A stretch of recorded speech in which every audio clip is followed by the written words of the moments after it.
1일 1제 하루에 한 문제씩 중요하고 핵심적인 문제를 함께 풀어봅니다. 자, 오늘 문제 보기 한번 쭉 보세요. 보기를 보니까 형용사 어휘들이 쭉 깔려 있죠. 어휘 문제예요. 어휘 문제는 전체적인 해석이 중요하지만 특정 어휘와의 컬로케이션 또는 특정 구조와의 호응을 항상 생각하셔야 돼요. 자, 앞에서 보니까 any employee 어떤 직원이라도 who is absent from work 회사를 빠진 사람 absent from absent는 from하고 짝을 짓죠. send 근데 A, B가 against나 away 뜻을 주다 보니까 결국 그 장소로 send 간 게 아니라 그 장소로부터 멀리 떨어지게 된 거니까 absent는 from을 쓰게 돼요. absent from work 회사에 결석한 거죠. 무단으로 결석하거나 이런 걸 보통 얘기하죠. 그래서 뭐 결석하신 분인데 어떻게 for 3 days예요. 그죠? 3일 동안 결석한 사람은이죠. 아파서 3일 동안 결석한 사람은 반드시 이제 동사가 나옵니다. 반드시 의사의 처방이라든지 진단서 같은 것을 제출해야 된다. 이 정도가 되겠어요. 자, 3일은 3일인데 3일 어떤 거? 보기를 쑥 보면 3일 연속이라는 표현이 있어요. 수치랑 잘 씁니다. 3 consecutive 바로 이거죠. 수치랑 같이 써서 3 consecutive days, 3 consecutive numbers 이런 식으로 쓰면 연속되는 수, 연속되는 일자 이런 걸 얘기하게 돼요. 그래서 consecutive가 연속적인데 여기에 secu라는 단어가 있어요. 이 secu라는 단어가 follow의 뜻을 갖고 있거든요. 그러다 보니까 여러 개가 같이 follow 뒤따라오는 거니까 연속적인 이런 뜻을 갖고 있죠. consecutive랑 비슷한 단어 있습니다.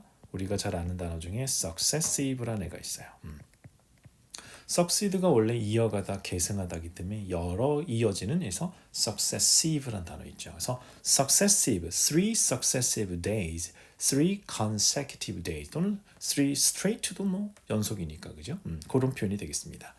요거랑 같은 표현으로 여러분이 쓸 수 있는 게 있죠. 3일 연속이란 뜻으로 쓸 때는 for 3 days, 3 days를 그냥 쓰고 뒤에 in a row라는 표현을 써도 돼요. 그래서 for 3 days in a row. in a row라는 표현 자체가 뭐예요? 기본적으로는 연달아 줄지어라는 뜻을 갖고 있죠. W입니다. 그래서 for 3 days in a row라는 표현도 있다라는 거 챙겨두시기 바래요. 그래서 for 3 days in a row.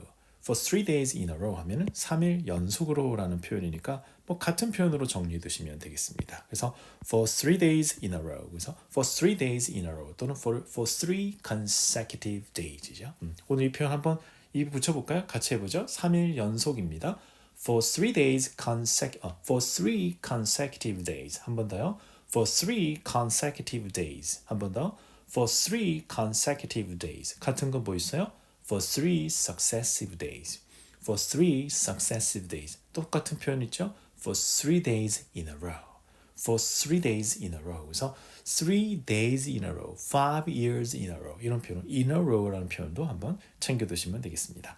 constant는 즉각적인, 뭔가 어떻게 보면 계속적인이죠. 그래서 즉각적인 건데 instant이죠. instant food 있잖아요. instant, constant 이런 것들이 있고 previous는 이전에, following은 이후에 이런 뜻이 되겠습니다.